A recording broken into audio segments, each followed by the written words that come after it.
Hey everybody, David here, and welcome to the ASOG podcast. In this episode, Lucas and I sit down with Chuck Searles, the president of the Automotive Management Institute.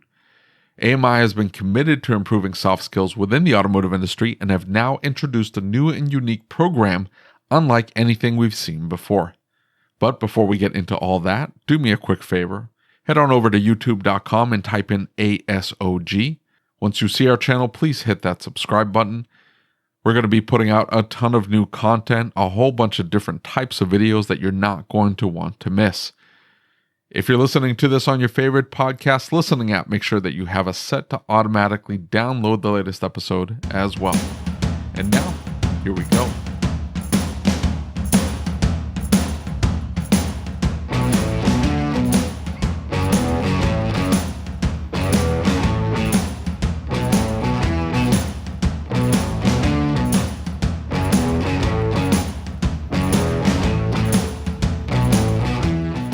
Okay, so we've got a shop foreman class. Now that's really exciting for me, like super exciting, because I've got Eric who works for me, who's kind of trying to move into more of the foreman role. He's an older guy, and he's thinking about, hey, we've got to come up with some ideas. We're really big on training and developing each other and moving the shop in a forward-thinking direction, right? So kind of what I'm thinking is maybe that's a good one for him. He's our most experienced guy. Tell us a little bit about it. What is it? Well, to start, I think we're all technicians, ex-technicians. So happy Technician Appreciation Week. This is the last day of Technician Appreciation Week 2021. Ooh. Did you know? No, we had no clue. Come on, man. I knew. I brought my tech to ASTE. Yeah. I bought his drinks.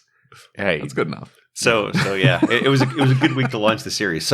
But we all know good technicians, right? Yeah, we all know good of course. technicians, but sometimes those hard technical skills don't always translate into people skills. Yeah, right? Absolutely. And when a technician moves into kind of either a management role or a light management role, they often find themselves lacking, and that's where training comes in.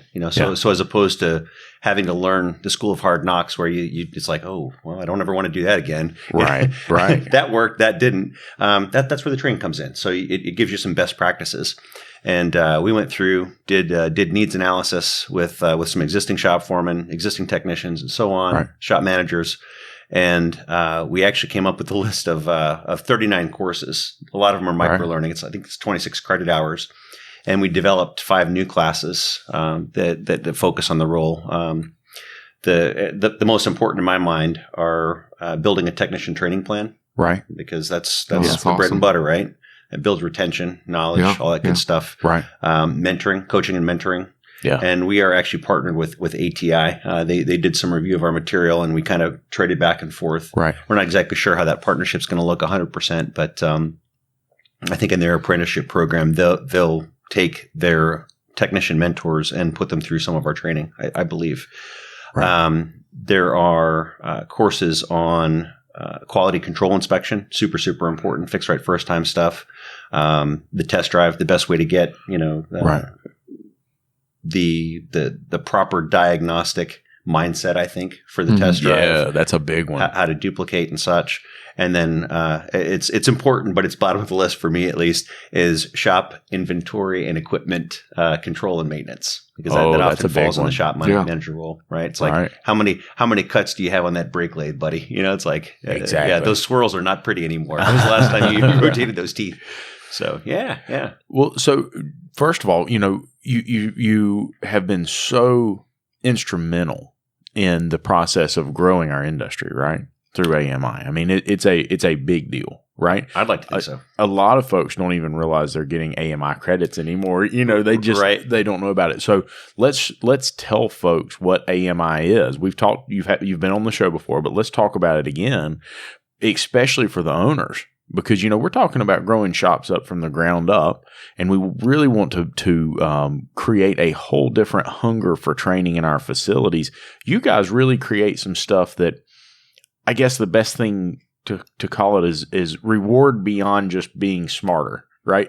There's something for the owners and the managers, almost like that ASE certification that gives them that next step. Tell us a little bit about AMI. Absolutely. So AMI is it's a nonprofit We are headquartered in Texas, but all of our employees are remote.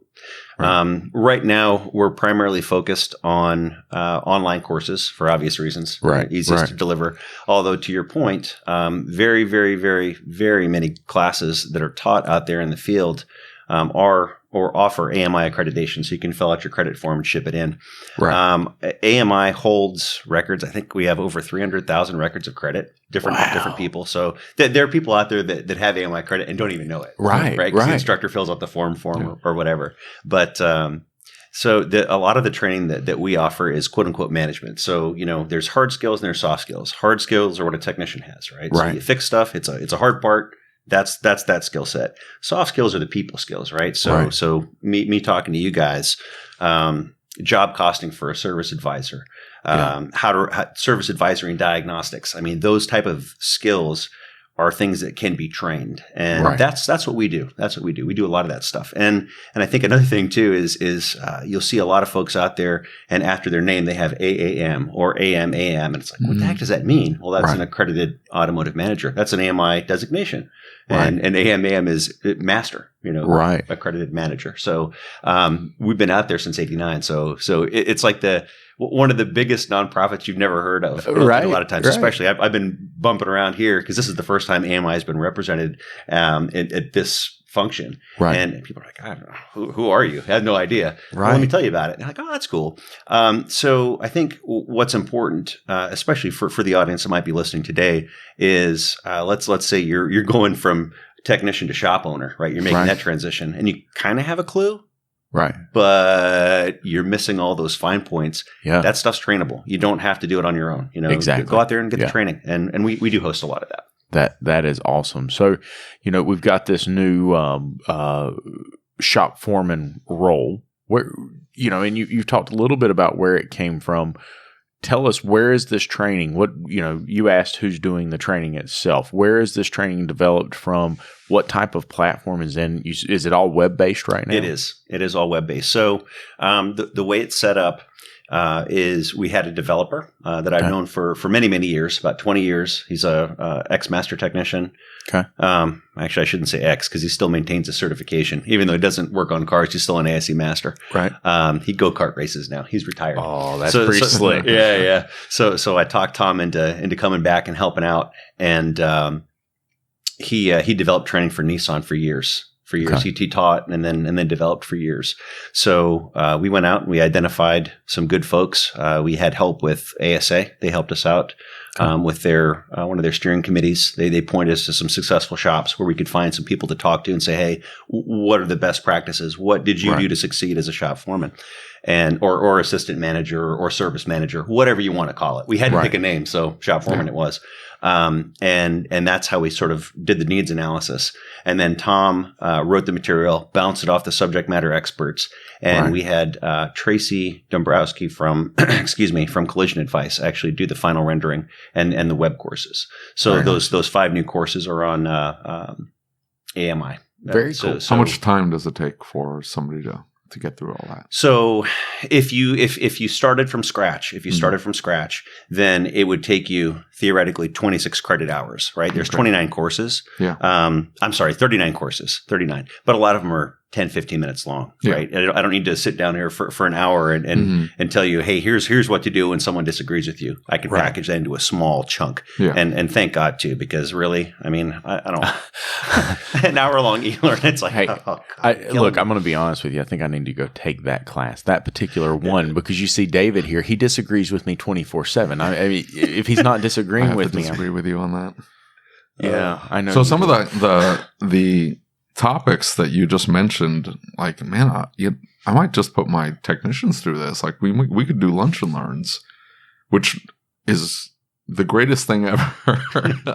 CTI started doing these lunch and learns with technical training specifically, and my techs were like, yeah, I'll get free lunch and sit here and learn something. It's fantastic. And I mean, so you don't have to send them to night classes anymore. Like, no, you work the entire day. You don't want to sit through a 3-hour class in the evening and start getting pitched on some product. And, they feed you. That's fine. But let's do it over lunch. Like, no, they're not doing anything anyway. So this would absolutely be something that you could take and say, hey, some of those 10 minutes, let's knock out 4 or 5 of them. Specifically, you have somebody that you're trying to mentor or whatever. Mm-hmm. Hey, why don't we do a lunch and learn today? Let's get you set up. I'll buy you lunch. Maybe you and I sit down and that way, we log into their account. Just make sure they get it done. I think one thing that might be pretty cool too is if you did that in kind of a lunch and learn format where you just you popped open the PC and displayed it out in front of everybody, is give me a call. I'd be happy to join in. I think it'd be kind of fun. Yeah. Yeah. That'd be awesome. Yeah, I do.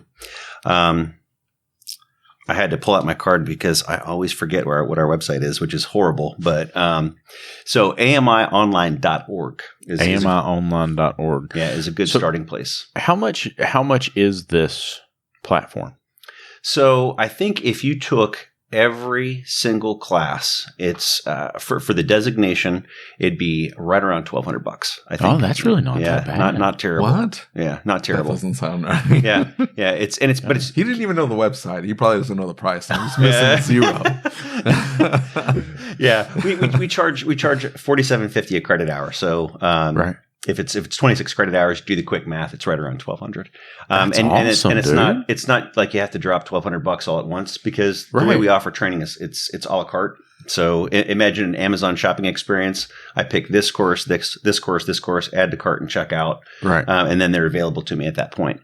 So you don't have to do the whole. So even if you decide, like I might decide and have my entire shop sit through the courses, they're not going to get credit for it unless they themselves were signed up, logged in, paid for the thing. So I'm just thinking out loud. Yeah, which is not it would be the content material, by the way. Yeah, it would be the person that actually purchased the courses. In. So it'd be you. Yeah, but that's not to say you couldn't transfer the knowledge.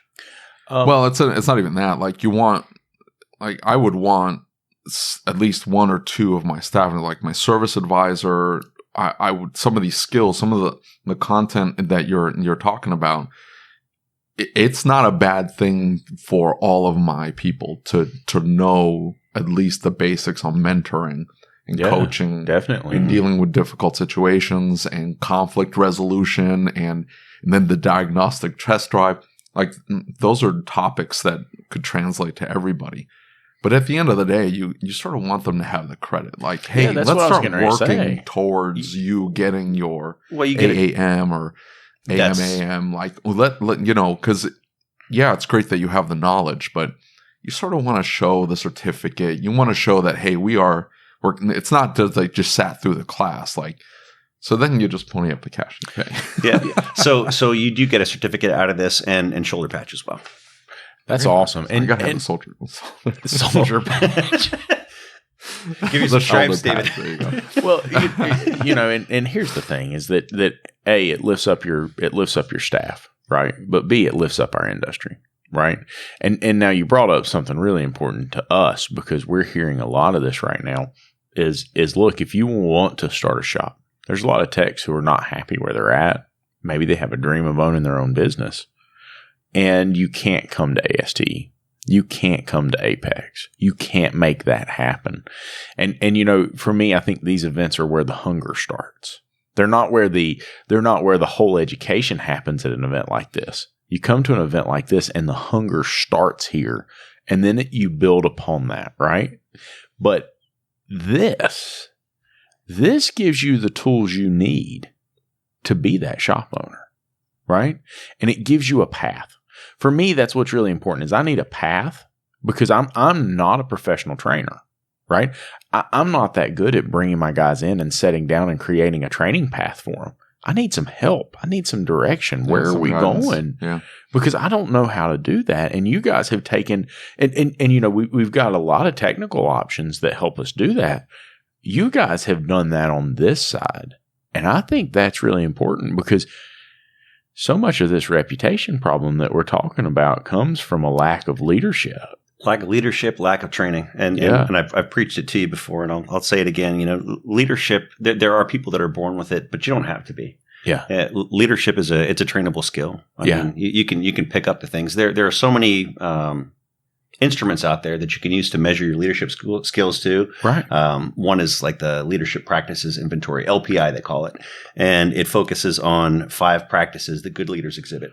Really? You got to tell me about this. Now, this isn't AMI. This is actually developed by a couple of social scientists, Kozis and Posner, I believe. Okay. And you go in, and I think it's maybe like a 20-minute test, and then it tells you where you're strong and where you're weak, and there are these 5 categories, and when you strengthen them, beautiful things can happen. I went through it, and I don't think I'm being crazy here when I say it changed my life. I mean, it really? did. Yeah. It's like, ooh, yeah, okay. So now I know who I am as a leader, right? I'm solid in this, but I need to work on this, and I did. Right. And holy cow. I mean, it made a difference. Well, it's so interesting that we get onto this subject, because I was talking to Shannon, who is one of my service advisors. She's going to be kind of the shop manager role.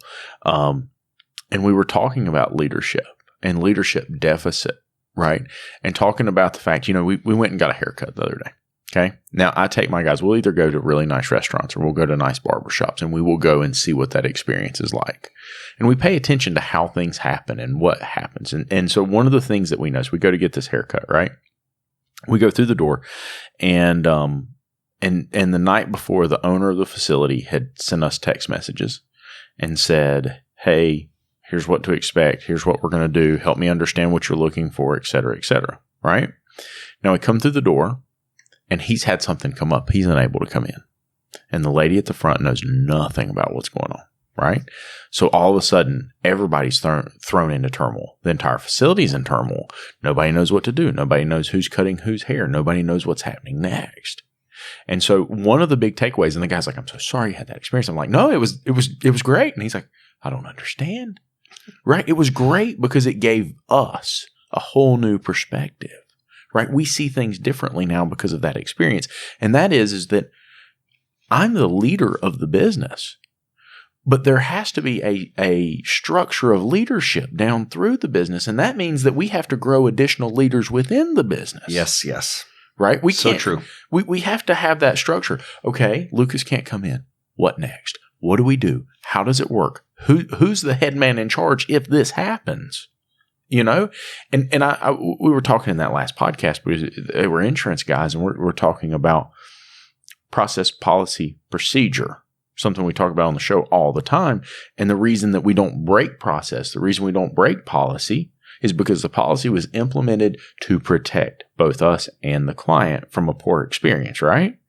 Well, we need a process for the leadership strategy in the business. Leadership is huge. Without it, who's in charge? Who do you go to? We saw that over there getting our hair cut. Well, I don't know what to do. Do you know what to do? Should we do this? No, we should do this. No, we should do that. Nobody was willing to stand up and say, here's what we're going to do. It's okay, everybody. Let's go.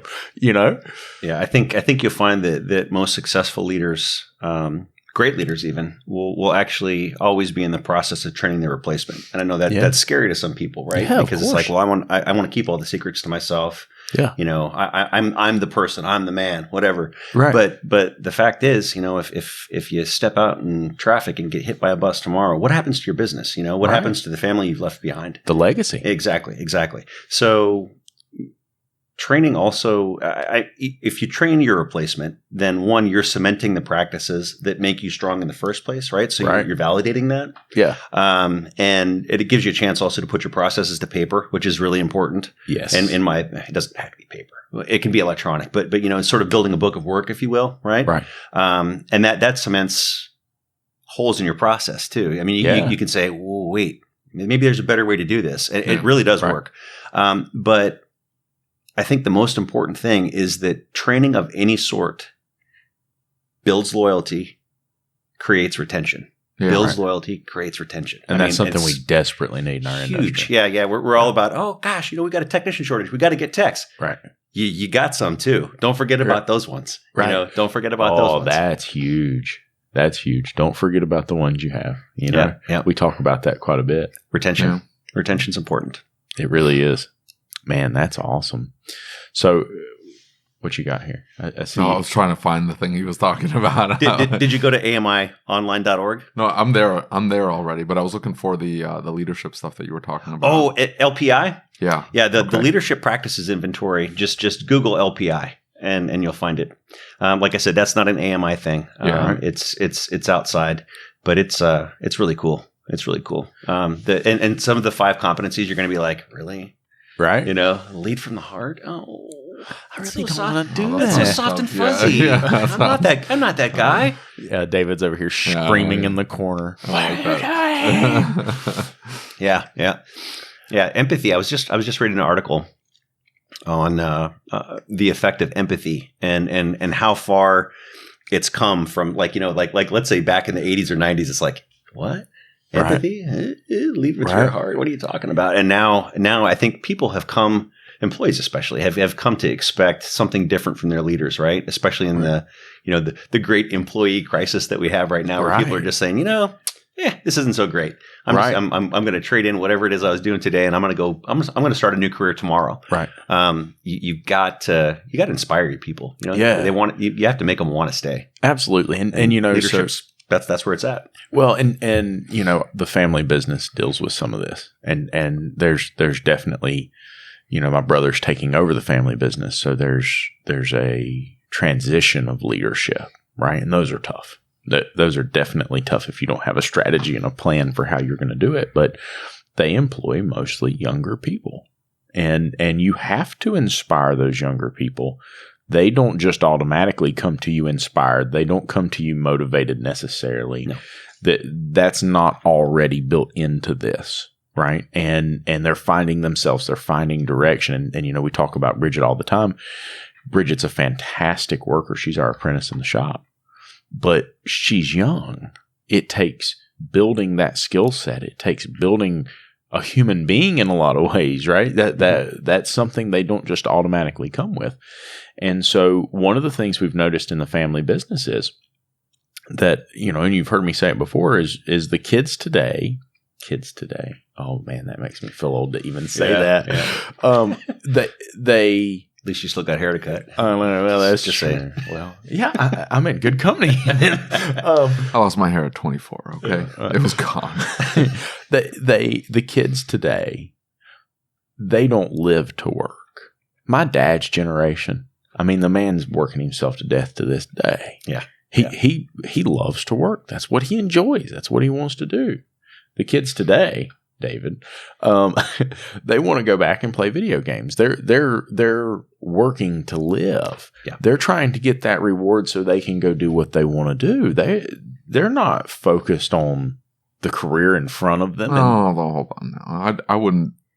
That's one. It's not a bad thing. Two, a lot of these people are making careers out of what they love to do. They like to game. Now they're streaming on Twitch. They're making money on it. Right. Like they found a way. Some of them have found a way to capitalize on what they love to do and actually turn it into revenue, which I've seen your KD ratio. You're not going to get there. It's not bad. I've gotten better. The 5 practices that you were talking about: model the way, inspire a shared vision, challenge the process, enable others to act, and encourage the heart. Yep. Man, that's good. Yeah, those are 5. They did I think it was about a 30-year study collected over. Yeah, I think it was 75,000 surveys, something like that. And they because they went into it with sort of a blank sheet of paper, right? And said, hey, let's figure out what these great people have in common, and that's sort of how they delved this out. How did you find it?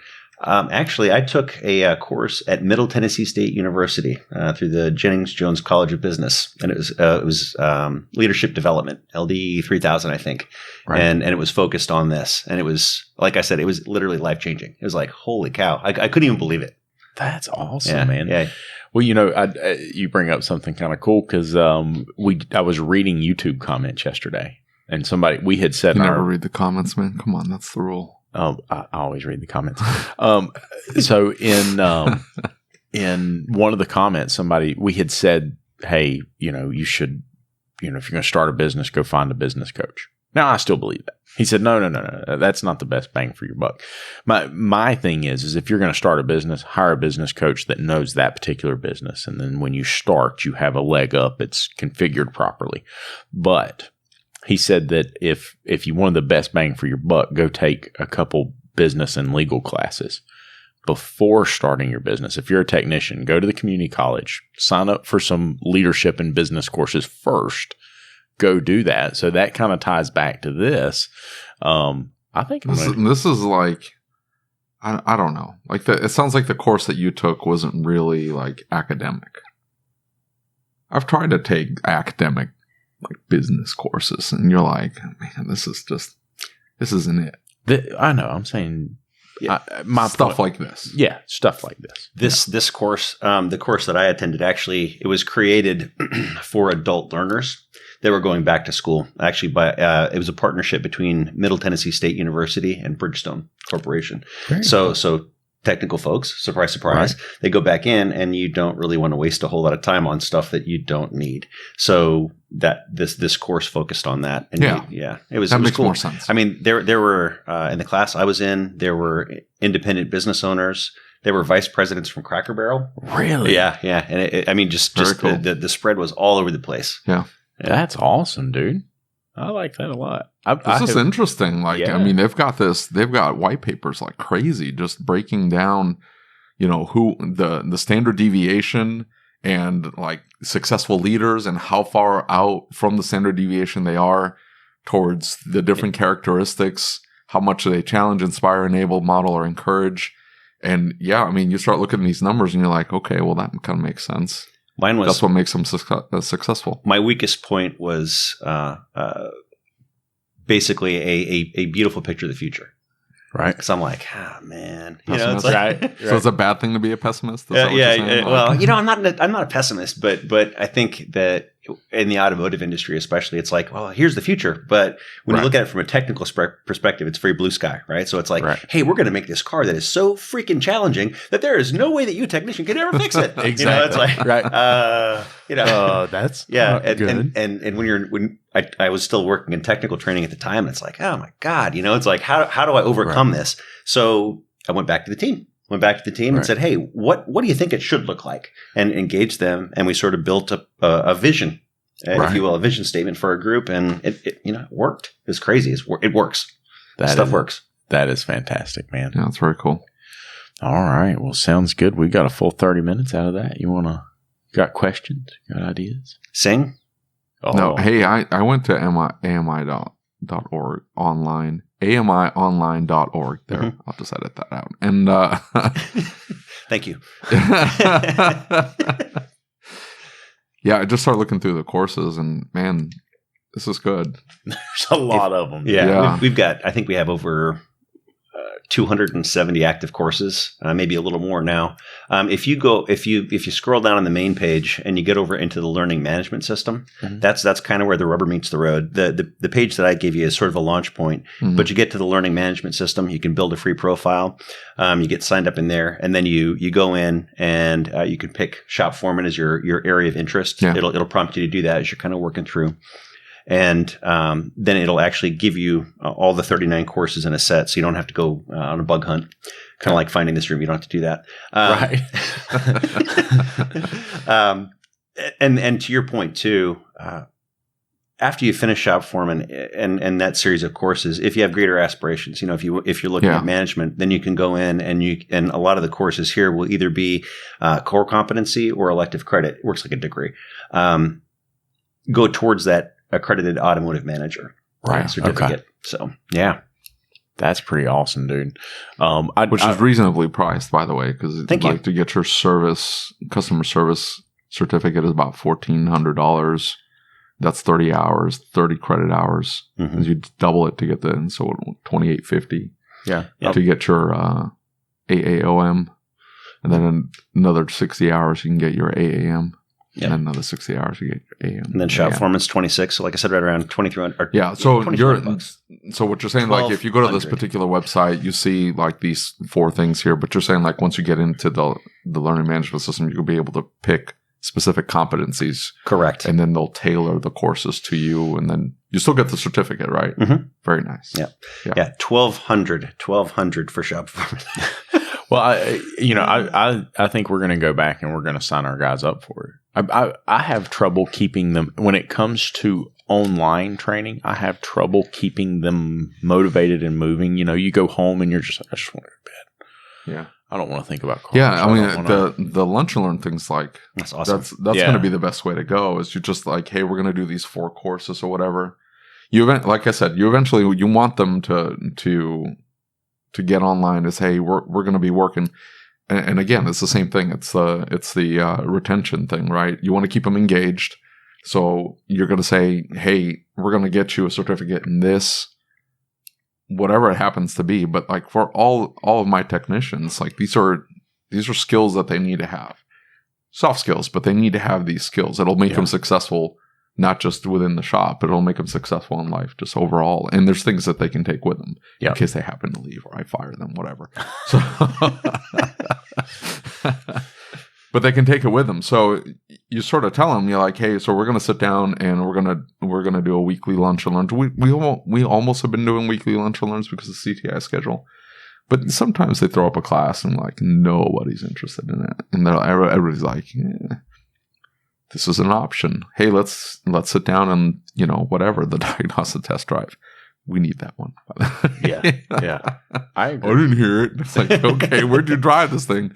Back over there and then up the hill. I'm like, well, that's not what they said where they were hearing the noise. So. Right. Yeah, we ran into that a couple weeks ago. Somebody said they had a brake pulsation, and Ryan comes back and says, I didn't feel anything. Did you get them hot? No. Well, why? Well, because it's not going to have a brake pulsation until it gets hot, bro. Yeah. And then, because we're on top of a mountain. When you go down the mountain, what do brakes do? They get hot. So, I said, go back out and do it again. He comes back a few minutes later. Dude, that thing will shake your teeth out. I mean, it's the simple little things like that. And those make a tremendous difference in client experience. Yeah. Right. We're actually working on a service advisor series too, and we've got some good stuff from Jeremy O'Neill already in play.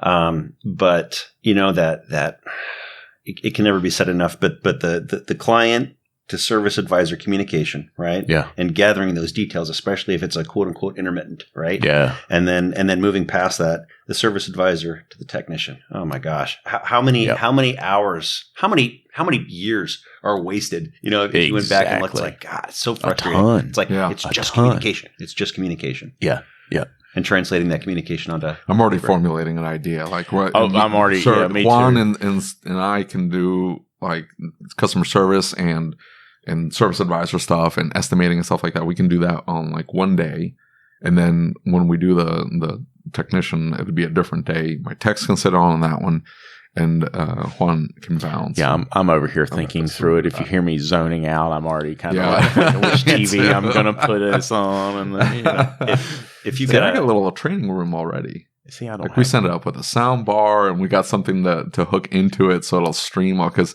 You got to use that web app and this, that, and the other. So we've got a little tablet set up to stream into the TV. It'll then cast onto the TV. We got a little setup going. Chairs, tables, everything. Order a bunch of pizza. We're good to go. For advisors, hop in and check out it's Profitability for Service Centers course. It's Jeremy O'Neill from Advisor Fix. Mm-hmm. It's good. I mean, it's good. He talks about obviously a lot about operations cost. Talks a lot about pretty sure I've taken that class. Yeah, your markup. Your markup on parts and sublet and stuff. And then he does a lot. I think. Yeah, it's in that course where he actually goes in and he talks about figuring out your labor rates, your effective labor rates, and how diagnosis really doesn't pay. It's like that technician, you've charged 3 hours for diagnosis, but in fact there's no parts involved at all in that diagnosis, and you've lost literally almost 50%, 100%, exactly. however you charge. And look how many aren't even charging for it. It's right. Yeah. I saw somebody post an ASOG the other day that they didn't charge. And it's like, dude, you literally cannot afford to do that. You should give me that card. I will. Yeah. See if I can find that. I'll see if I can find that. All right. Yeah, I love it. Thanks, guys. Thanks so much, Chuck. Well, I hope you enjoyed this episode of the ASOG podcast. If you'd like to catch these episodes early, you can do so by becoming a patron. Just go to asog.site and click on the Become a Patron Now button. Becoming a patron helps support the show, gets you several perks, and is tax deductible. Make sure you subscribe to the podcast and on YouTube so you don't miss any of our upcoming episodes. And as always, if you have any questions, comments, or concerns, shoot me an email. My email address is david@asog.site. That's david@asog.site.